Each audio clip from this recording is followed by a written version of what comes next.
En algún momento de la vida nos ha tocado migrar, ya sea por placer, para estudiar o persiguiendo un amor, y también por necesidad. Protección de niñas, niños y adolescentes migrantes. Hoy es fundamental que todas y todos sepamos que tenemos derechos y que tienen que ser respetados. Esto y más hoy en el Parlamento Abierto es de todas y todos.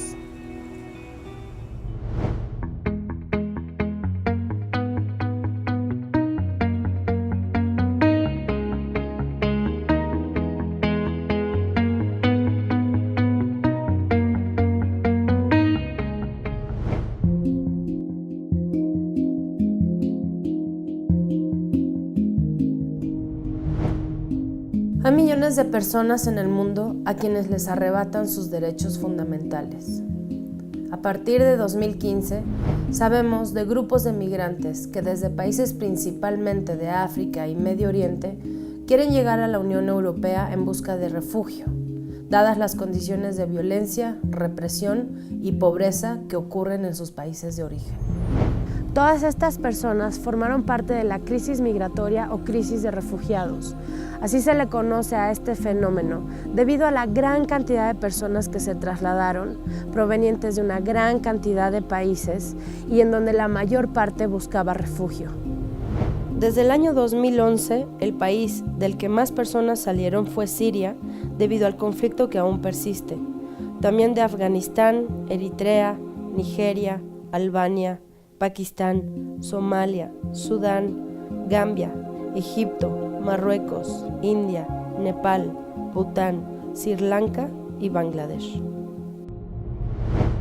No todas las personas pidieron asilo oficialmente, pero sí hubo muchas solicitudes.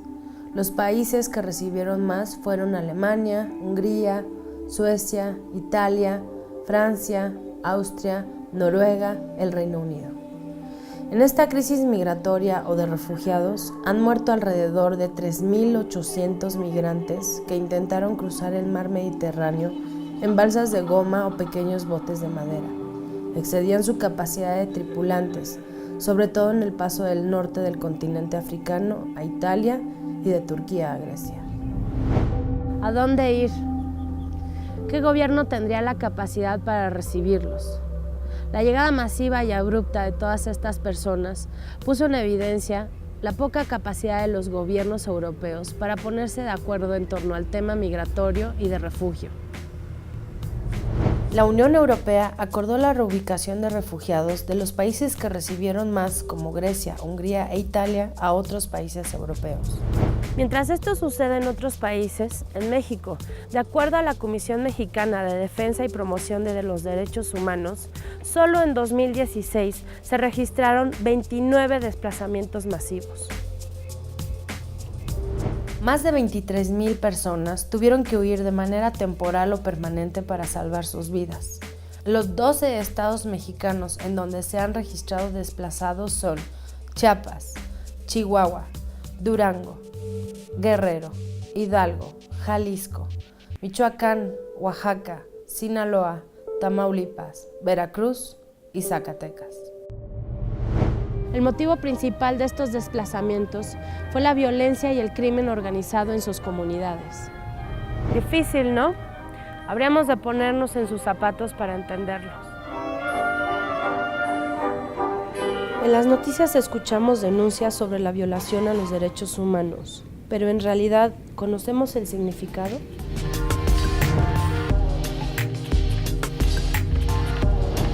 Hola, ¿te puedo hacer una pregunta? Sí, claro. ¿Sabes lo que son los derechos humanos? Bueno, los derechos humanos son los que como que promueven para que uno pueda pues vivir de una manera. Sí, pues es la forma de cómo podernos defender ante las cosas que pasan, ¿no? Las ilegalidades que pasan en nuestro país. La Comisión Nacional de los Derechos Humanos los define como el conjunto de condiciones basadas en la dignidad humana y que son indispensables para el desarrollo integral de las personas. El respeto hacia los derechos humanos es un deber de todas las autoridades que en el ámbito de sus competencias tienen la obligación de promover, respetar, proteger y garantizar. Existen 4 principios para la aplicación de los derechos humanos, que son la universalidad, que señala que los derechos humanos corresponden a todas las personas por igual, la interdependencia, que implica necesariamente que se respeten y protejan múltiples derechos que se encuentran vinculados como el trabajo, la educación, la salud, entre otros. Indivisibilidad, que quiere decir que disfrutar de los derechos humanos solo es posible en conjunto y no de manera aislada, ya que todos se encuentran estrechamente unidos. Y progresividad, que como su nombre lo indica, obliga al Estado a avanzar en el cumplimiento de derechos y nunca echarse para atrás. Todas las personas gozarán de todos los derechos humanos reconocidos en la Constitución. Esto es lo que dice el artículo 1. Los derechos humanos son la base para determinar las obligaciones del Estado, que debe tener como prioridad el respeto, promoción y cumplimiento de estos derechos, por lo que debe usar todos sus recursos y capacidades para lograrlo. Las instituciones, las leyes, las y los servidores públicos, las políticas públicas, todas y cada una de las acciones del gobierno y de los poderes deben tener esto como un gran objetivo. Sin embargo, Amnistía Internacional asegura en 2016 que la distancia entre el deber y la acción y entre la retórica y la realidad es abismal. ¿Y en nuestro país cómo estamos? México ha mostrado avances en la cobertura de derechos como el de salud, educación o acceso a la información. Sin embargo, también hay una crisis de violación de derechos humanos, tal como lo señalan varios reportes de organizaciones como Human Rights Watch, la Oficina del Alto Comisionado de la ONU para los Derechos Humanos o la Comisión Interamericana de los Derechos Humanos.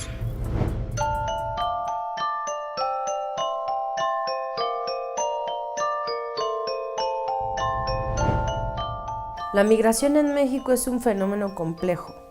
Las personas salen y entran de nuestro país. Algunas se quedan y otras solo están de paso hacia Estados Unidos principalmente. La Constitución mexicana, los tratados internacionales y la Ley de Migración reconocen de manera explícita la obligación del Estado mexicano de respetar, proteger, garantizar y promover los derechos humanos de las personas migrantes en México, sin importar su nacionalidad ni condición migratoria. El Instituto Nacional de Migración es quien debe velar por estos derechos. Este fenómeno afecta especialmente a un sector vulnerable y por esa razón es que hoy en día está en proceso de discusión y aprobación una reforma muy importante sobre los derechos humanos de las niñas y niños migrantes en nuestro país. Resulta escalofriante imaginar que muchos niños y niñas viajan solos, corriendo el riesgo de ser reclutados por el crimen organizado, caer víctimas de traficantes, ser expuestos a violencia y explotación laboral, sexual, social, por mencionar algunos. Según datos de la UNICEF, todos los niños migrantes escapan de la violencia, los abusos y las faltas de oportunidades, y van en busca de un presente y un futuro mejor, o con el deseo de reunirse con su familia. Si hablamos de cifras, tan solo del 2013 al 2015, el número de casos de niños que viajan solos incrementó en 366%, de 5.096 a 18.650 casos. El 97% de los niños provenían del llamado Triángulo del Norte, Guatemala, Honduras y El Salvador. En los últimos 4 años, el número de solicitudes de refugio en México por parte de menores no acompañados provenientes del Triángulo Norte incrementó 350%, según datos de la Comisión Mexicana de Ayuda a Refugiados. En cifras totales, México ha recibido 19.188 solicitudes de 2013 a la fecha, y solo a 4.910 se les ha concedido el título de refugiado. En el año 2011 se conformó el Grupo de Trabajo sobre Política Migratoria, en el marco de la reforma a la Ley de Migración. Este grupo aglutina a 18 organizaciones que cuentan con experiencia en investigación, trabajo en casa de migrantes y asistencia, principalmente en Ciudad de México, Tapachula, Ciudad Juárez y Saltillo. De acuerdo con los integrantes de este grupo, a partir de la creación de la Ley General de Derechos de Niñas, Niños y Adolescentes en diciembre de 2014, diversas personas y organizaciones especialistas en migración e infancia revisaron la Ley de Migración para armonizar su contenido y enfatizar la atención sobre la situación migratoria de niñas, niños y adolescentes. Melissa Bertis, de la Secretaría Técnica del Grupo de Trabajo sobre Política Migratoria, señala que el objetivo de esta revisión es homologar la Ley de Migración con la Ley General de Derechos de las Niñas, Niños y Adolescentes, ya que ésta define que cada instancia de la administración pública en los 3 niveles de gobierno debe garantizar los derechos de las niñas, niños y adolescentes migrantes, así como los mecanismos de restitución de derechos violentados, esto a través de una Procuraduría Federal de Protección. En el 2014 comenzaron a incidir en la armonización de la Ley de Migración a través de un trabajo de colaboración con la Comisión de Asuntos Migratorios del Senado para homologar la ley y garantizar el interés superior de niñas, niños y adolescentes migrantes. Esta reforma se aprobó en el Senado de la República en abril de 2018, pero está pendiente en la Cámara de Diputados. Esperemos que la nueva legislatura la retome y la apruebe. Te invito a conocer a fondo qué son los derechos humanos, para que exijas los tuyos y también que luches porque otros puedan conseguirlos. Recuerda visitar nuestras redes sociales, compartir y dar like. Nos vemos la próxima y recuerda, el Parlamento Abierto es de todas y todos.